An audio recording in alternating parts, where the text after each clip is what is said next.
one of the things the airlines are going to check when they validate your resumes. They're going to pull up the Airman's Registry and verify the information. So you should do the same.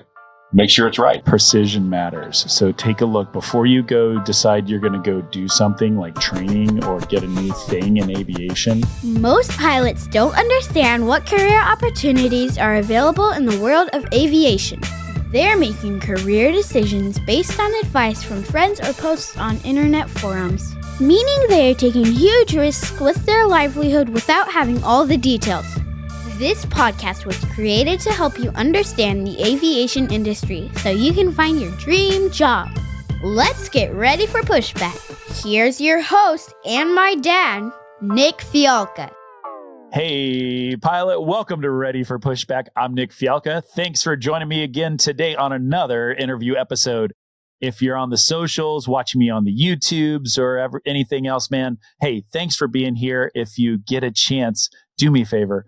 Hit me up some kind of review on Apple Podcasts. That really helps get the word out. That is so helpful to us. I appreciate you guys being with me every single week, twice a week, as I find some great people to interview. Today, I am interviewing a guy named Dan Wilborn. He works for a company called FTI, which is a company that does training for pilots, whether they're domestic, military, civilian, international, all sorts of different opportunities. But our topic today is all about IACRA. If you don't know what IACRA is, God bless you. Like, you're amazing. But one day you're going to find out and your life is going to change and it's never going to be good again, because IACRA is one of the things that the FAA puts forward. It's a website where you have to fill out all your information to get documented for certificates and any kind of upgrades you do. And it's a huge hassle and it's going to be part of your life. And Dan is a pro at it. So I wanted to bring him in to break it down. I'm going to have him as a repeat guest. We're going to talk about a lot of different things. And I think you're really going to enjoy it. Thanks for listening to this show. So sit back, relax. Let's get ready for Pushback. Hey, pilot, did you just get a new conditional job offer? Are you getting out of the military and going to move your family across the country? Are you going to move in base somewhere, or are you going to go out to find that second home that you've been looking for? Well, I want you to stop right now, pick up the phone, and call Marty and the team at Trident Home Loans.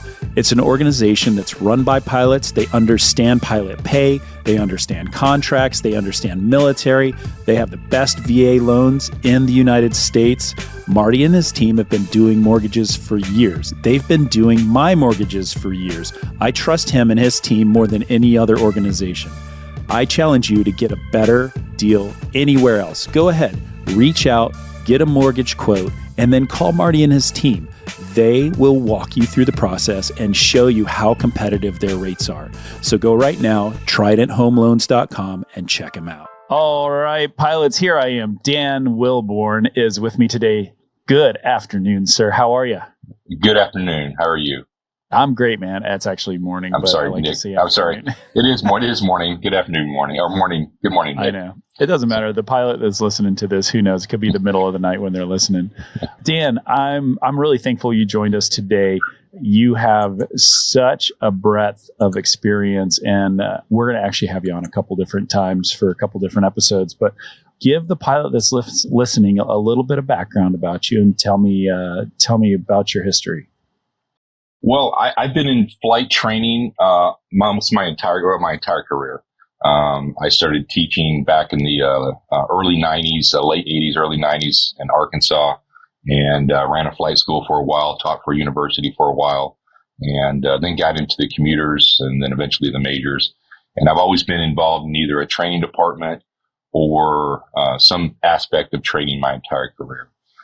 I've been an FAA pilot examiner since 1996. And I've been a training center evaluator for the last decade, doing check rides for both ATP and type ratings. So very familiar with the FAA, been to their schoolhouse many times, and familiar with their IACRA processes, which is what we're going to talk about today. That's right. Today is IACRA. Lord have mercy. If you don't know what IACRA is, you're a lucky human. Hey, tell me, let's think about the past, 7, 8, 9 years in aviation. Have you talked to me about, from your experience, what you have seen in the evolution of the pilots that are coming into training, and like, are there any marked differences from like 20 years ago to 10 years ago, or you kind of see the same broad brushstroke of people coming through? Well, again, I work for a training company out of Denver, and I manage the Miami office, and we see about half of our students are domestic students, particularly from the military. That's our largest customer. And then the other half is really from overseas, foreign students coming in, transitioning to a U.S. license or an FAA license, either to work here in the States or possibly work back overseas somewhere, since the FAA license is viewed as the world standard in aviation certificates. Yeah, that's so interesting. And have there been more military people and more internationals, signing up over time, since that's kind of your bread and butter? Yeah, most of our customers again are those two categories, and like the last 10 years, we've been focusing on that. It's been shifting more to civilian and overseas students, because the military is just not producing as many pilots as they were 20 years ago, 30 years ago. But we're just seeing more people, especially with the demands that the airlines have around the world for pilots, coming in and getting those additional either type ratings or ATPs with our company. So. Yeah. What kind of type ratings do you guys offer? Flight Training International, company based out of Denver, has offices in Miami as well, which I help manage. Offers all type ratings on all of the Boeing products and all of the Airbus products, and then we offer ATP, CTP, and then we're one of the few, if not the only, flight school that offers a standalone ATP program where you can get an ATP certificate without getting the type rating. So you can do the ATP, CTP course, and then as soon as you finish that course, take the written test, and the very next day, come back in and do a couple more sim sessions in the simulator that you just did 10 hours for the ATP, CTP, and add an ATP level certificate on your from a commercial to an ATP without a type. And that's pretty good transition. And it's also for the military guys, all approved through the GI Bill, and transition funds and all those kind of things are all approved through the military and those sources. So yeah, and I see it a lot with hiring right now. There, because of the Boeing issues and the deliveries and the struggling of the ULCCs, there's been an increase in availability of pilots that already have ATPs in the market. And so all the regionals and the ULCCs are starting to turn off the faucet on offering to pay for the ATP and the ATP CTP as a new hire bonus. And so people are having to go and fork over the cash for it, and it's a tricky thing to show up and do, because it is a real type ride. Like it's a real absolutely. It's the exact same ride as a regular type rating. The difference is, we just don't hold the applicants to quite the detailed level of system knowledge for the type rating, but they still have to know all the major systems components and how they work in general terms, as at an ATP level. So, and you guys do a good job pushing, like getting them filled up with that knowledge so that they can. It is drinking from the fire hydrant, yes. But we provide a lot of online training prior to them coming, a lot of pre-training prior to them coming, and then when they get here, it's full board, classroom, CPTs, cockpit mic ops, and then simulator training. So now a lot of our students. I'm sorry. No, go ahead, please. A lot of our students are also military related, and we hold the contracts for the Department of Defense on the 737 and 757. So we train all the Air Force pilots on that. We used to have the Navy contract as well. So we're real familiar with the military training model and what they're looking for, since we currently train all of those pilots anyway, and therefore they come to us. A lot of pilots come to us already with some experience in one of those two platforms. Or overseas, they're coming to us with experience from those Boeing products or from the Airbus products. It may not be the exact same airplane. It may be a 747 versus a 757, but the systems and the flows of how to fly the aircraft are pretty similar to pick up. Yeah, that's the cool part. That's also the cool part about those products is there's a lot of similarities. They don't reinvent the wheel with each new aircraft. Let me ask you this. In a 7-3 check ride, do you always do rapid depressurization? That is a great question. Here's the ruling on that from the FAA. Okay. Because you get an ATP and a Semino, okay, and you don't do rapid decompressions in a Semino, the high dive, as we call it, is not required on an ATP check ride if you're not getting a type rating. Now, if you're getting a type rating, the ruling is you must do emergency descent to verify that you know how to handle a pressurized aircraft. There is an exception to that. The examiners can forego the emergency descent. Any time an examiner can ask you to do that maneuver, that is a required maneuver in the ACS. However, if you have a type rating already on your certificate, you're already typed in a pressurized aircraft, we can forego that and grandfather you into that as already been tested. So I feel like if you're going to be on a 737, you better know how to rapid depressure. So that's going to absolutely. Okay. Good question. Thanks. So, yeah. I had no idea it was it was kind of more of a joke of the doors blowing off, but it definitely is. Yeah. Poor Boeing. Anyway. Listen, no honor among thieves.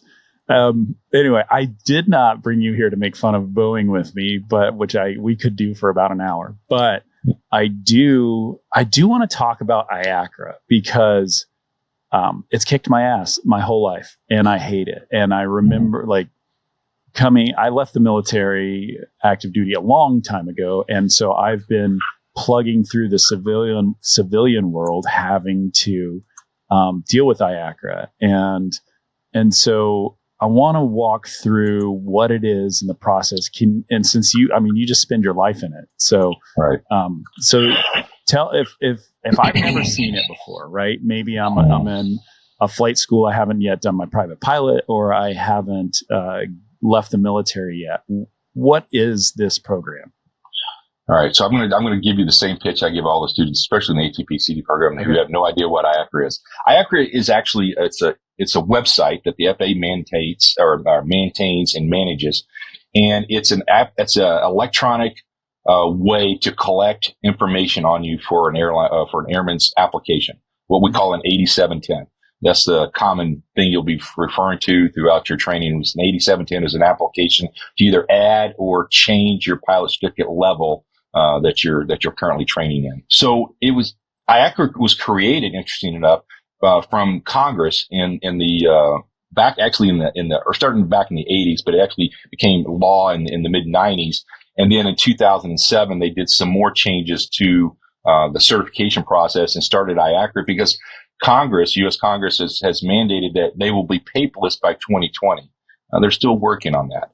But Congress is Congress. But what they're trying to do is move everything electronically. So on IACRA, instead of having a paper 8710 that's got to be filled out manually, which is prone to mistakes, and then go to an examiner filled out manually, again, prone to mistakes, go through a FSDO, and then sent to Oklahoma City, the process was just very long and often had multiple errors that took lots of time to correct. With IACRA, you're starting in an electronic format. And when you fill out first you go into IACRA, you create an application. Let me back up on that. You create an account. And when you do that, you're going to get assigned an FTN, a federal tracking number is what they call it. Again, back in the, late 90s, early 2000s, identity theft started becoming a problem. And all of our pilot certificates used to be on our Social Security numbers. That's right. And the government's started getting away from that Social Security number because of identity theft issues. So by 2007, you could change your pilot certificate from a Social Security number to a new number that's a number that's assigned by the FAA. But when they started IACRA, they didn't want to use those pilot certificate numbers because they wanted to create a new number, which is this federal tracking number. And now we have multiple numbers. You have a pilot certificate number, and you have a federal tracking number. And those two things you have to kind of keep with you your entire career. But anyway, back to the FTN. You'll create an FTN when you create an account with IACRA. It'll be generated and given to you. It'll usually have a letter in the beginning, either an A or C, and then usually either 5 to 6 numbers after that. And that'll be with you your entire career. And that's how the FAA is going to track you. So what IACRA does is it keeps up with the FAA database, everything they have on you, your name, address, citizenship, etc., levels of certificates. And then they also check against multiple other databases that are out there throughout the government. And the idea being is to validate your information and validate what's on your certificate. They can also use this process to do foreign license verification. You're coming from overseas and you have an overseas license issued from some other country. You can get credit through this process, which we can talk about a little bit later as well. So it's just an electronic version of how to validate your certificates and credentials. Yeah. So a couple things that come to mind with this, the FTN, it's one more thing you kind of have to keep in the background as far as remembering or writing down. And the best way to use this website is on a desktop or a laptop. It's absolutely near impossible to try to do on an iPad. They don't like Safari. And the only reason for that is Safari's got a lot of restrictions and Apple doesn't play well with others. So they prefer use Chrome. Or possibly Internet Explorer, but you've got to jump through a few more hoops with that. But Chrome seems to work pretty well if you're using Chrome. So. Yeah. And a fair warning to anybody, like this is a government website. It's It's a hot mess. And it's managed and created by the lowest bidder. So keep that in mind. Boy, is it. And so is the customer service. It's terrible. Yeah. Well, I don't know. Well, I don't know. I've had pretty good help with the IACRA help desk. If you do get into an IACRA problem, of course, as an examiner, maybe they give me an elevation or something. But when I've talked to them, yes, it's cumbersome, but they can help you through it. So yeah. And if your check ride is at 1:30 in the morning and you're trying to call the IACRA help desk, it's 24/7. It's 24/7. They're there. They'll get you. They're there. There's less of them. That is true. That is true. Be on hold. That's yeah, true. It's I would say precision matters in the IACRA site more than just about anything, and triple check. Like I always have this weird level of anxiety, just triple and quadruple checking everything before I submit it. Well, and that's one thing that's nice about IACRA is it will let you put stuff in that sometimes you shouldn't put in or is not accurate, but for the most part, it's going to validate and check all the information you put in as valid and as reasonable, or as meets the minimum requirements for what you're asking for. For instance, if you're doing an ATP, when you go down to the flight time and you put in the flight time information, if you don't meet the requirements for that rating, it will flag it and tell you why you didn't meet the requirements. It'll say what you need or what you don't have listed in your application, which is a nice verification process. So, how accurate do you need to make that flight time? That's a great question. I want to talk about that because our FSDOs, this is what our FSDO, my POI has told me, primary operations inspector, on my exams and stuff. I really want to encourage people. I know it's not required to put some flight times on there if you're just doing a type rating or something like that, but they really encourage anytime you do an 8710, go ahead and update your flight time information at the bottom, whether it's required or not. Now, there's a debate in the industry about whether you do that, not do that kind of stuff, because the examiners sometimes don't want to mess with validating your flight time, and by signing the application, they're validating your flight time. But the FAA tells me that it's helpful for them because the government funding for the FAA, one of the data points they use is from the IACRA applications. How active are the pilots? How much time are they getting? Things like that helps fund the airspace system that we operate here in the States with. And they prefer that we give them as much information as accurate as we can on your IACRA application. So I would encourage you, I'm making a pitch for the FSDO guy that trains me, to go ahead and put that time in there. Plus, you can always go back and reconstruct your logbooks or your flight times should you need them, through these official documents. So, that's a good point. Now, how accurate you need to be, I always joke with people, don't put decimals. Okay. Yeah. Just round to the whole number. If you're putting decimals on an ACRA or on a resume for that matter, I think, you're trying too hard. Okay. Just go to the whole number and I think we're good. So Timothy P. Pope is a certified financial planner dedicated to guiding professional pilots through smart financial planning. Whether it's saving for retirement, investment management, a seamless military transition, or strategic tax planning, Tim is your trusted financial partner. Also, you can join Tim as he leads engaging discussions on personal finance and strategies for professional pilots on the brand new Pilot Money podcast. Timothy P. Pope, helping professional pilots make the most out of life. I would say that my experience has been in the military, in the Navy, I had people tracking my flight time for me. In the civilian world, I started tracking my time. And then when I got to my major, kind of my final end all be all, I got pretty lax. It's in the company system and all that. But, sitting there in the simulator training area and filling out an IACRA, it's probably shame on me. I don't do a digital logbook or anything like that, though I probably should, because I'll probably get fired one day and need another job. But the idea of keeping track of that flight time when you have many thousands of hours and you just kind of keep getting these type ratings start coming at you more often once you're at the majors. And that's been the tricky part. So, woe is me. Yeah. So I haven't logged a physical logbook in probably decades. Okay. Since the mid 2000s. I think it's important, particularly for new pilots or pilots that are getting into the career. Absolutely, you want to do it. I mean, you got to spend the time and energy to get to doing that. Absolutely. And you and I can have a whole nother podcast on flight times. That's probably one of the biggest areas that I see, both with our foreign students and our military students, that we could talk about. There's so many differences and nuances to flight times and how they're viewed and how they're logged. So absolutely, we could do, again, probably multiple podcasts on that. But you do need to have some kind of record, some kind of document, and you kind of need to know the categories, understand what FAR Part 1 defines flight time as, and the types of flight time and things like that. I think that's an important thing as a professional pilot, that you kind of know what the left and right limits are and how things are defined. But the flight time is something you got to have to be able to show reasonably. And I can go into all the details and stuff like that, but for instance, a great example, I use a pilot in command example. We have some students from overseas, Nigeria, and there are other places where they're going to get an ATP, and they don't have the 250 hours of pilot in command time to meet the FAA requirements. If you read the FARs, pilot in command time is defined as sole manipulator of the controls in an aircraft in which you are rated.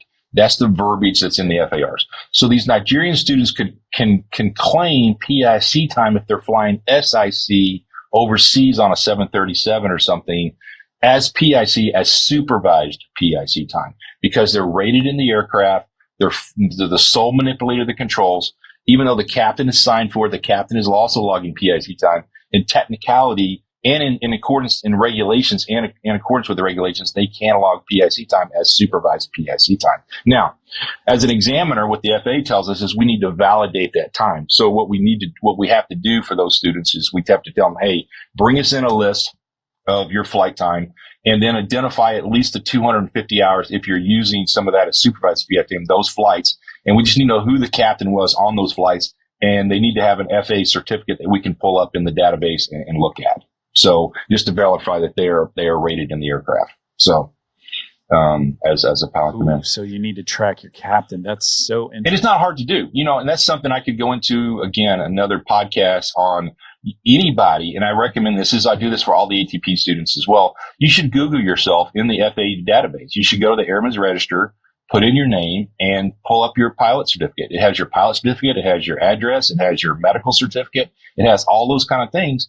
And from what I've understanding from the interview process, since this is a interview podcast, is that's one of the things the airlines are going to check when they validate your resumes. They're going to pull up the Airman's Register and verify the information. So you should do the same. Make sure it's right, because it is a government agency. So, yeah, for sure. It's definitely got to be right. And you got to be careful. You can also select on there whether or not you want your address displayed, and highly recommend you turn off your address. Yeah. Okay, so in IACRA, I go in. I'm the student, and I'm going in. There's a Bill of Rights tab that I have to acknowledge that I read all the legalese? Correct. Is it like, So the bill, have you had any run-in with the Bill of Rights? you have to sign it on every application when you start the app. By the way, on IACRA, everything you do is going to be electronic signatures. You're going to need your username and password. So let me talk quickly about that since you're in IACRA. When you get in IACRA, a lot of times people will log in and initially get their login information. They're using their email address, which they established the account with. That is not your username. And you cannot sign the application with that email address. You have to sign it with a username. So when you log into IACRA, on the left-hand side of the screen, on the login screen, you're going to see user information.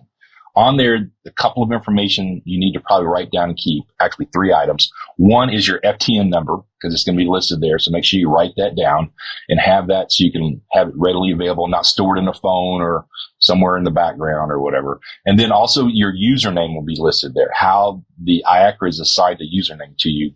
Normally it's part of your email address, or you can create one when you create the account, a different one, that kind of stuff. And then the most important thing is your password. And I had to look up some information on the password stuff, but the password is insane. It's a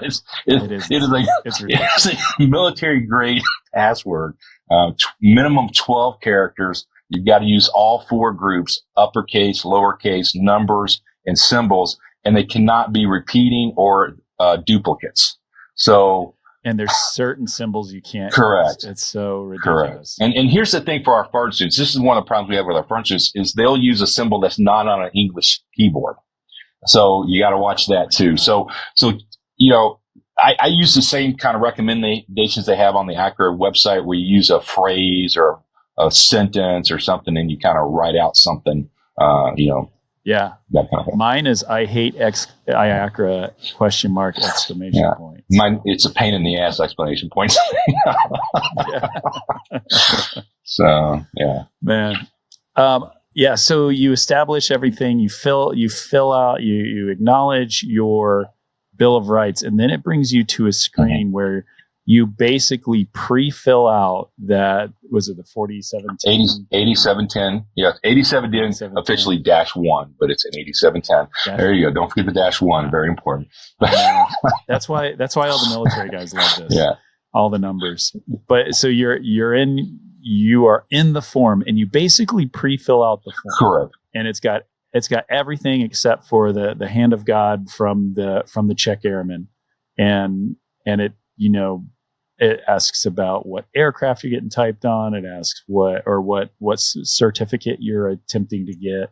And then you basically just save that, right? That's how it goes. Yeah. The nice thing about IACRA is it's got about 4 or 5 sections about what you're doing. And it's going to give you a check mark after each one. So usually when you first log in, it's going to go over your personal information. It's going to pull the personal information from the FAA database, pre-populate those areas, and allow you to kind of just get that started. It's kind of like putting your name on the paper, you know, kind of thing. So that's first. And there's a couple of pitfalls there. I want to talk about that. When you're creating your application, oftentimes we see as an examiner, students or applicants will get creative and they'll change things. There's certain things you can change. There's certain things you can't change. You cannot change your name. You cannot change your citizenship, and you cannot change your gender yet. Okay. So those 3 things you cannot change. If the FAA database pulls them from their database and populates it into your IACRA application, do not go in and change those. Those items must be changed by the FSDO. You have to make an appointment. You have to go in and see the FSDO either in person, or 99% of the time, most people do it through Zoom or through a teleconference meeting or something. You can just make an appointment. They'll set up a link like we're doing now, and they can validate or change your name, citizenship, or gender if you change your gender from what the FAA has on file. So, and I've had people do that. It oftentimes is people get married, or if our overseas students, they have multiple names that only some of the names got on there, not all the names got on there. And so the name is so important. So make sure you're validating your name, in IACRA, and make sure that if you're going to need to change it, don't change it yourself. Make the appointment for the FSDO to do it. That's a really, really good point. Gosh, that's good. I mean, that's worth the cost of admission right there. So that's our number one problem. So when you get done with that, you'll click that, and it goes on to the next item, which is where you're doing your certificate, ratings, things of that nature. What type of adding either a certificate or type rating you're going to do. Oftentimes, if you're going to do it through a 142 school, which is a simulator school like we are, or a 141 school, they're going to ask you for a school code. Each school will have typically a 4-letter digit code that you'll type in there. It's important not just to put in the code, but when you type it in, it'll have a drop down menu that comes up in IACRA, and you actually have to physically select the school and not just put the code. It's just the way this website is. So, yep, another trick. Yeah, that's good. Yeah, and then when you click that, you'll get a green check mark, so you can move on to the next item, and then it'll have you put in some more information. Maybe your medical needs to be updated or something like that. That you have to know how to read, speak, and understand English. That you don't have any felonies. You don't have any failures, things like that, previous failures. All those kind of things will ask you questions as you go through, and then you'll put in your flight time. So, what if you do have a felony? I can't say that I've ever had someone with that, but I don't think it's a big deal. I think you just need to disclose it. I think I've had people that had failures, and that's an important point. I had one applicant who had a failure that was 5 years prior to the testing. They had failed an ATP check ride 5 years prior. They were as a military student, and it was kind of a rush deal. Got a notice of disapproval, and then was just now coming back as he was transitioning out to go ahead and finish the ATP. But he didn't disclose. Oh. He didn't disclose that he had a failure. And so then when I started processing the paperwork, all this came back. We had to do a lot of documentation. So just disclose everything. They keep records forever, and it was not a big deal. The guy still got his ATP. It wasn't a big deal, but it would have been a whole lot easier because it took several months to get everything processed back and forth for the correction. So, that kind of thing. Several months can be a big deal when you're talking ATP. Yeah. That can be a big deal. I had another recent story. I had a student from overseas. He changed some stuff. I think he changed his name, somehow changed his name in the IACRA. No, it was his citizenship. Sorry. He had dual citizenship. He changed his citizenship to Canadian, and he had some other citizenship that was on Nigerian or something that was on his pilot certificate, original pilot certificate. And he didn't tell me that. He changed it in IACRA. So then when we did the check ride, he passed, and I went through the city. I got a kick back, a couple weeks later. Hey, this guy's citizenship doesn't match. Well, I can't change citizenship. Only the FSO can change that.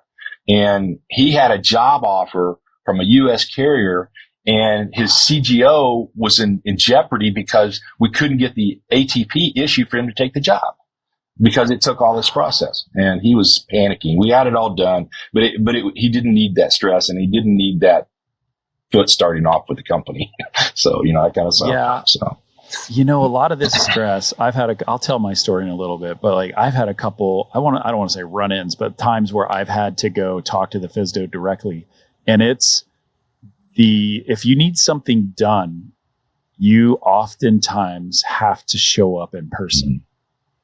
In person. And if you live far, far away from there, that creates another big obstacle. I'll tell that story in a little bit. But I mean, that's what this government, the precision required to get through this government hoop is just, it's important. I get it. It's important, but it's, be careful. You tread lightly on the changes that you will make that are of major import. Yeah. And if you're going through a school, be sure to talk to the people there. They've got their fingers on the pulse there. They can help guide you. But on the most part, also the FSDO is a great organization, a good FA's, organization. However, it is a government organization, and they work on government time, not on, 24/7, get it now, Amazon time, kind of thing. So they're gone at 3:00 in the afternoon on Friday. Yeah, you're going to have to know that it's going to take time to make changes. Another example is we had a student come through, name change issue, got married, that kind of stuff. But her pilot certificate said this, and then she was doing ATP, CTP, and she couldn't take her written test because all of her documents, her passport, her driver's license, everything was in her married name, not in her original name. And how do you get that changed, in 24 hours for them to take a written test? And, it's just stuff you got to stay up on, and you got to ask questions. I think the moral of this part of the story is precision matters. So take a look before you go decide you're going to go do something like training or get a new thing in aviation. Lay out all of your things and make sure that there is nothing, think about your past since your last check ride or your last sign off. Like, what are the things that have changed? Because like marrying for sure. Yeah. And gosh, this is so tricky. Or man, yeah. Also, even if you think it's a minor detail, go ahead and share it and let the other people know. Just, if they say, no, it doesn't matter, then that's great. But at least share the information. A lot of times people just don't share information. So. Yeah, don't be the junior guy with the secret on that stuff. Tell me, so once you get through all this, then you basically submit it and it goes into a holding cell, right? So what happens is once they submit it, then the examiner, whoever's going to do the evaluations of the check, they have a few steps they need to go through. And this is important. They have to validate who you are. So they need a passport. They can do a driver's license. And I think the Texas concealed carry permit is now authorized. So,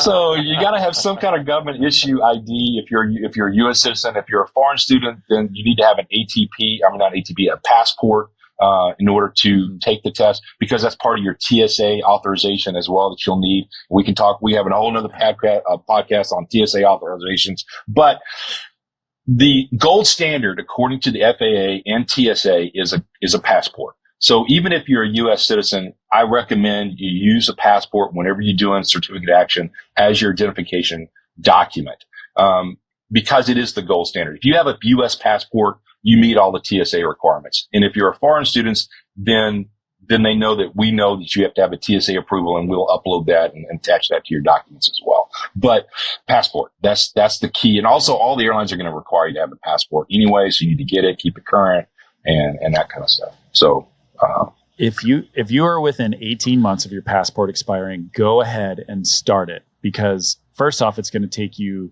minimum 90 days to get it back. Like you can expedite it to like 6 weeks or 5 weeks or something, but you're not guaranteed it. And that 18 months is enough buffer to not screw something up. So important, especially with the backlog and the underfunding of the passport offices and stuff. Yeah. You just got to get ahead of it and not wait to the last minute, because it's just not going to happen. So, yeah. I watched my wife and I were going to take a trip with the kids, and her passport had expired, and that was it. Everybody else had good passports except my wife. She's on the odd cycle, so we didn't go. It sucked. We just got the passport the other day. You have to verify stuff. We verify that, and then if there's a written test requirement, this is another database that's checked. Is if you have a written test for an ATP or something, then we have to put in that information. We have to see a copy of your ATP written test results, the official copy, not whatever. And by putting in that's 20 or 30 number code that's on the test, it goes out and validates it into the databases and populates it.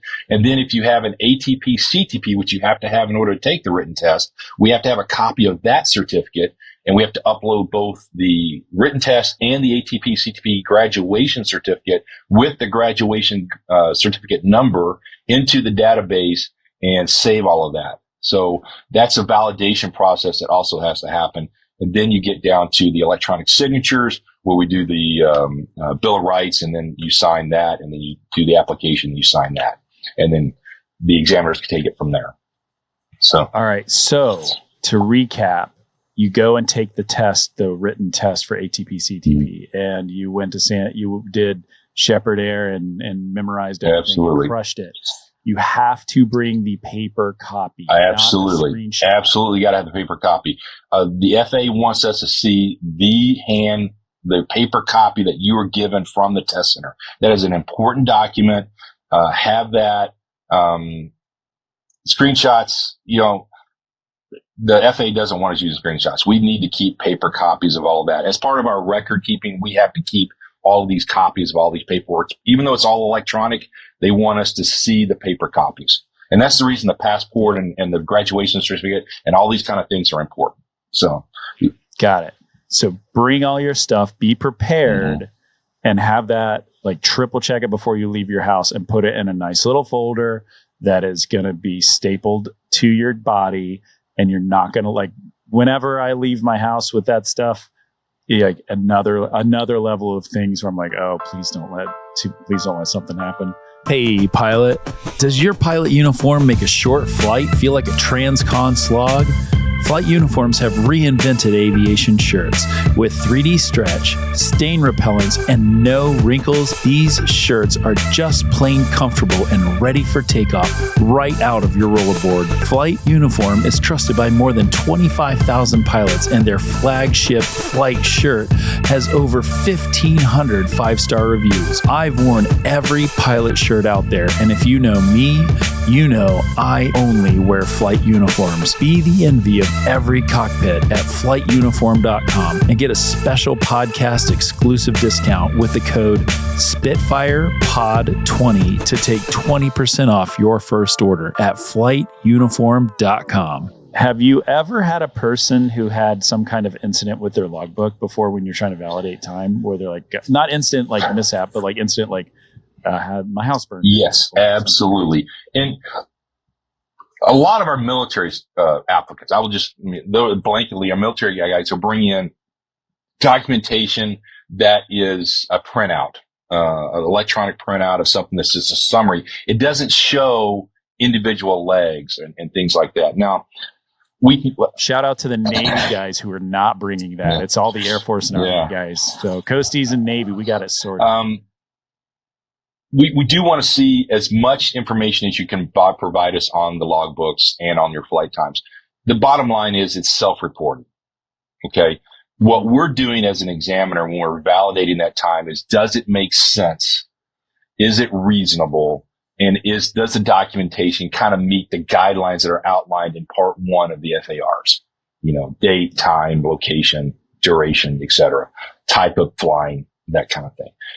So we do check the logbooks and we do validate them. But the ones that we really get real in detail are like the supervised PSE time. People that are really close, the ones that are restricted ATPs that are, you know, real close. Now, if you're within 3 hours or something, I'm not going to, you know, look through every page and title everything up. But, you know, it's the ones that are, you know, right there on the edge. You know, I had some military guys recently, I'm not going to name the branch or anything. But they were fighter guys, and the problem they had was they didn't have the multi-engine time. They were flying technically single engine aircraft, even though they're high complex jets. Way to go, Harrier. But you have to have 50 hours of multi-engine time to meet the requirements for an ATP. And they didn't have the 50 hours technically in the physical airplane. So we had to count the full flight simulator time, which we were allowed to count up to 25 hours, toward that, to meet their requirements. And they needed to meet that requirement. So those are kind of things that we just want to make sure we're meeting all the minimum requirements for that rating and doing the due diligence. Yeah. So, also a real important note is that you said full motion, like it's a type D simulator. Correct. D or C simulator. So all the things are validated. You pass the check ride, you go into IACRA. It's all well and good. You guys high five and chest bump. And then it prints out a temporary certificate right there. Correct. We're going to print out a temporary pilot certificate right there. And it's important. Here's something you need to know about that. So you can always go to the Airman's Register and kind of track it. When they get through process, it's going to electronically go to Oklahoma City, which is the Airman's branch where it's located. They're going to start processing it. There's a number you can call. I should pull it up here. It's on the internet. You can pull up. We'll put it in the show notes. It'll be there. Okay. And what it basically tells you is what date range they're working on in issuing pilot certificates. So that'll, come to you that way. You kind of keep it up. It's been running roughly 90 to 100 days, from the date you take your check ride to the date your permanent certificate will arrive in the mail, 90 to 100 days. It's good for 120 days. If you go beyond 120 days, you can contact the examiner or the FAA and we can reissue a temporary certificate, kind of thing, for another 120 days. So, yeah, I want to tell you what happened to me.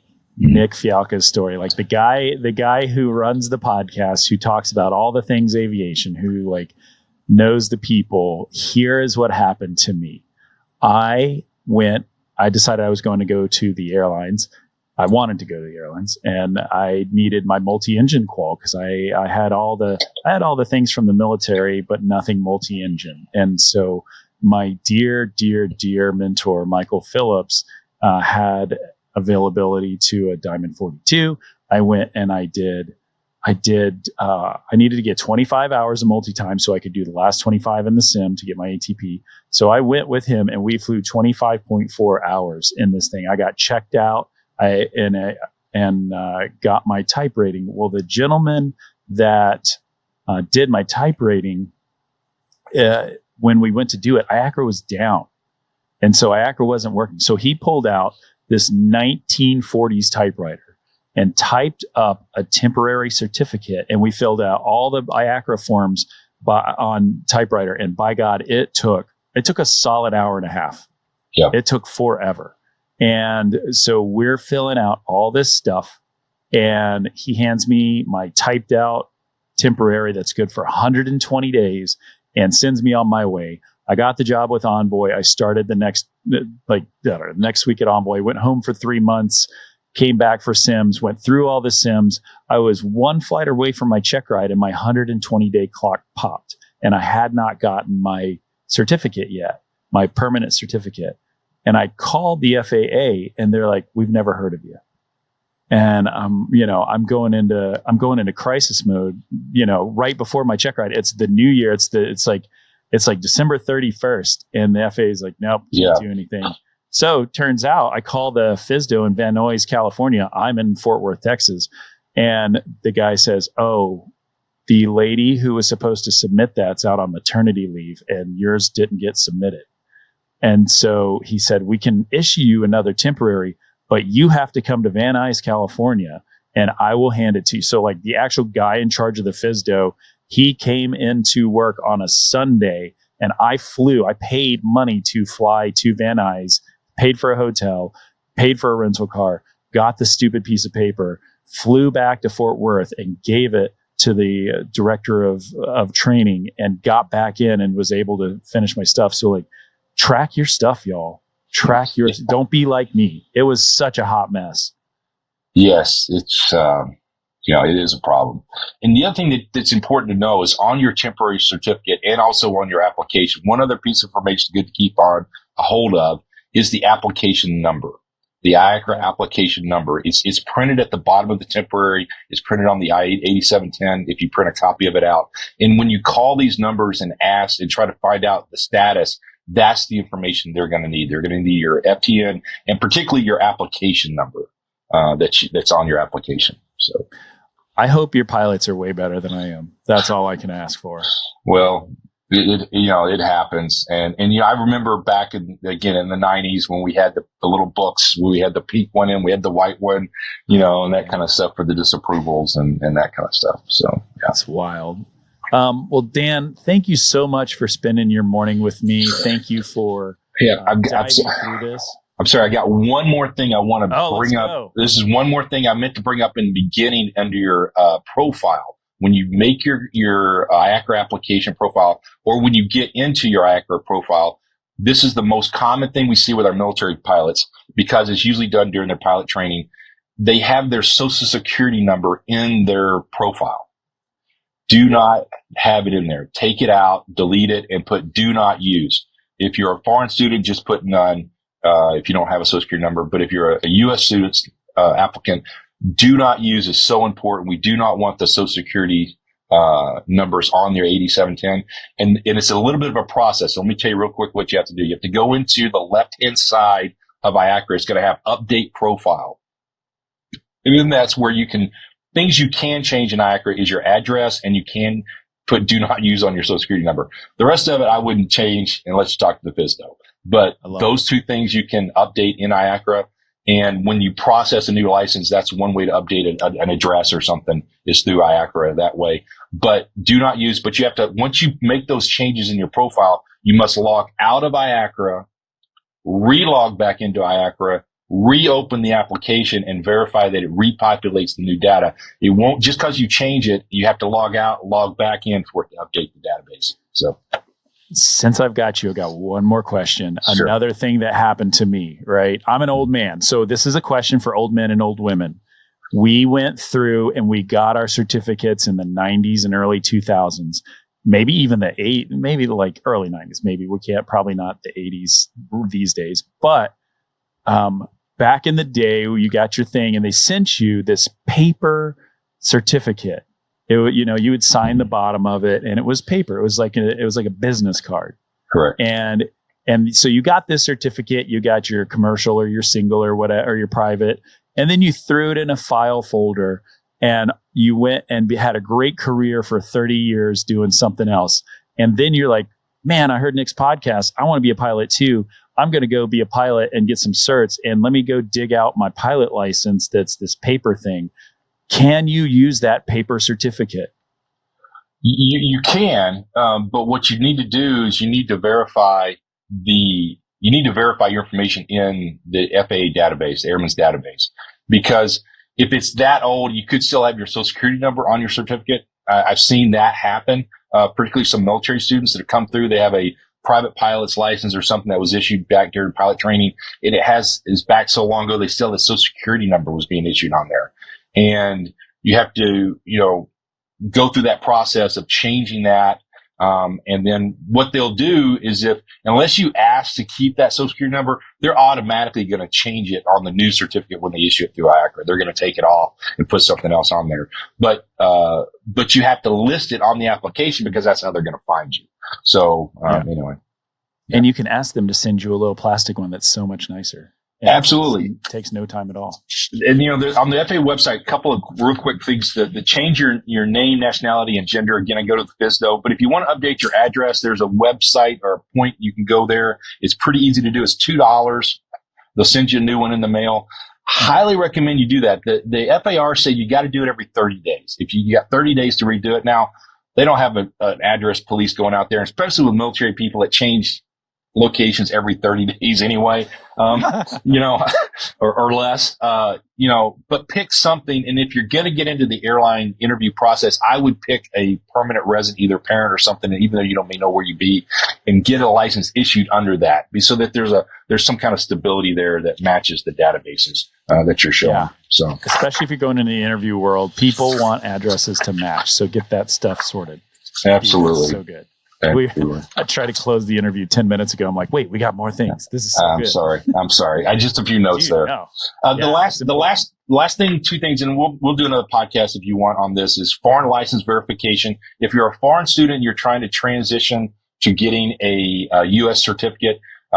There's a foreign license verification process that you can go through and get that issued. We can talk more about that. Also, if you have a pilot certificate, make sure you're keeping up with it. You know that it's there. Some people got, for instance, a private license, but then they use a foreign license verification and it's different and it confuses the process. So just try to stay up with it. Communicate with your training location, your training schools, and they can guide you through it. So, and then FTI, whatever you want to say on FTI, we're a pretty big company. Most people know us. You can find us on the website at ftiratings.com. So that's right. I'll have a link to the show notes. You guys I'll have Dan's information in there too. Man, I really appreciate you coming on. This has been so fun. We've been trying to do this for a while. And I'm very thankful. You are a wealth of knowledge and you're so helpful to this pilot community. So thank you for what you do. Thanks for being part of our world today. Dan, you're the man. All right. Thanks, Nick. I enjoyed Spitfire. It's great podcast. All right, pilots, that's a wrap on this episode. And I know what you're thinking. You need to make yourself a little bit better. So how do you make yourself a little bit better? You tighten up your resume. So here's what I want you to do. Go over to my website, spitfireelite.com/podcast, and you can download my free resume template. It is tight, organized, and it's the perfect pilot resume. It's just something I like to do for the pilot group, and it is free to you. So go over there, spitfireelite.com/podcast, and download your free resume template. While you're over there, look at all the services that we offer. Lots of great interview prep, lots of great application review. Everything you need to be a professional pilot is right there. spitfireelite.com/podcast. Thanks, and I'll see you on the next episode.